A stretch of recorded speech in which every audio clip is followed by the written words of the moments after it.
So what happened, there was a third federal bank. It started in 1913. You know what else started in 1913? The IRS. So you put 2 and 2 together, and what do you spell? You're being screwed. So this has nothing to do with Bitcoin and all this. And so what, for me, this is called gold. This is God's money. This is, I think it's an eagle. This here is a silver eagle. This is real money. And then you have this thing called Bitcoin, but really I'm kind of interested in blockchain more than Bitcoin. But the two things, Danielle, is this stuff is liquid. This is liquid. You can't even buy it today. So if I said, hey, I got a gold coin for sale, my gold dealers would pick it up from me immediately.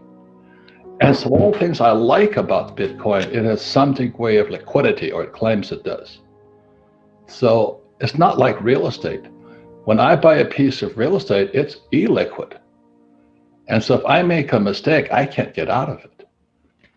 And so right now I'm having trouble with a property in Portland, Oregon. I should never have bought the damn thing, but it had a boat dock. And that's what appealed to you. Yeah, but you know, I got sucked into the boat dock.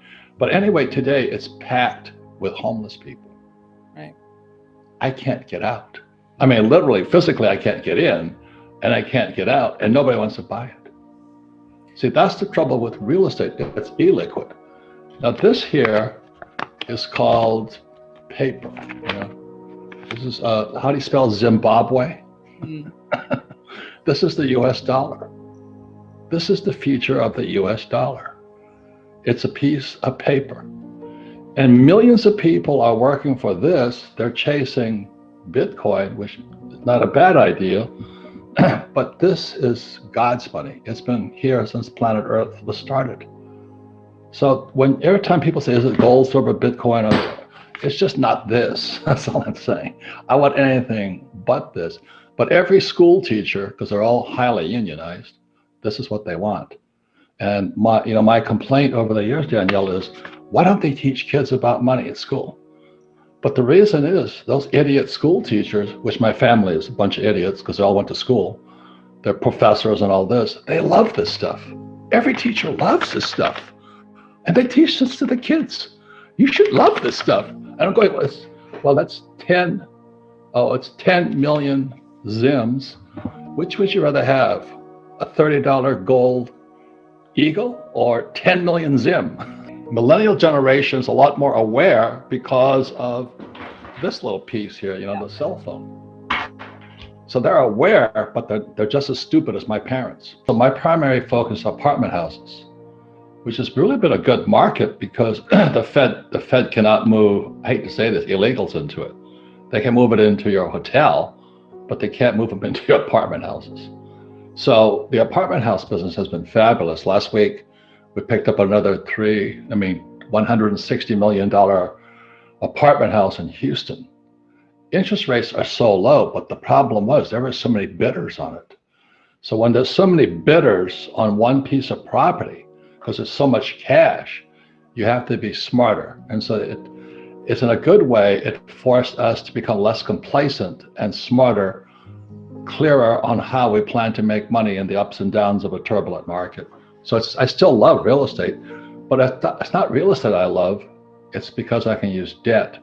Who else is going to give me $160 million but the Fed? Thank God bless them. The question is, when does it go to Fed coin? When does a dollar become Bitcoin?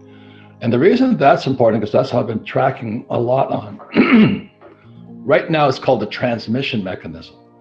The way the money gets into the economy is they need people like me, entrepreneurs basically, who can borrow large sums of money. So $160 million we borrowed, signed a paper to it. That meant $160 million was created out of thin air. So us entrepreneurs go in there, we create $160 million, but the banks give it to us, guys like Goldman Sachs or Wells Fargo or Bank of America. That money is just created out of thin air and it's pumped into the economy. The problem is the current transmission system only rewards people like me real entrepreneurs who can handle large sums of debt. You see, without people like me who borrow money, or the CEOs who borrow money to buy back their stock, money doesn't exist. So the people who are whining and complaining, mostly school teachers, they're saying, well, how come the rich are getting richer?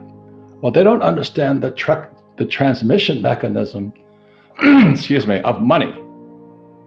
So I have to borrow money for it to come into existence. And most school teachers can't even afford a credit card. So if all you have is a credit card, they don't need you. And then they're going to charge you exorbitant rates for that stupid credit card.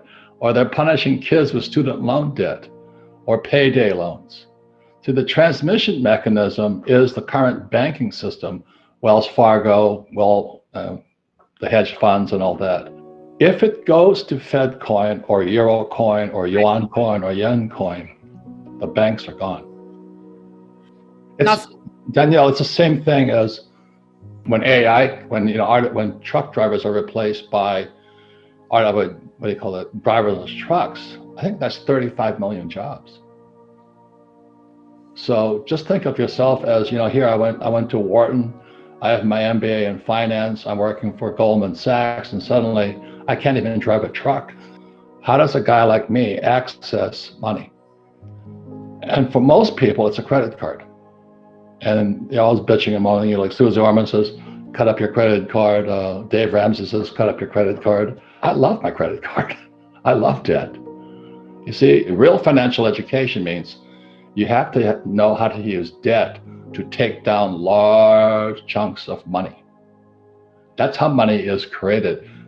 That's this book here, The Creature from Jekyll Island by Griffin. Money is created when we borrow. That's what happened in 71 when Nixon took the dollar off the gold standard. So again, the word is the transmission mechanism. And the big banks like Wall Street and all that, they got rich because of the transmission system. So when this guy from El Salvador says, hey, we're going to say, screw you, big banks, nobody cares. But if the Fed says Fed coin, every banker better be looking for a truck driver job. Well, Orwell wrote a book about it. It was called 1984. It's the Big Brother is watching. That's where it's going. And so that's why I'm guessing, right now, I can tell you the price of this. It's probably $30, a silver eagle, if you can find one. But the thing that if they go to the central banking system, this becomes more valuable. Right. But so does Bitcoin.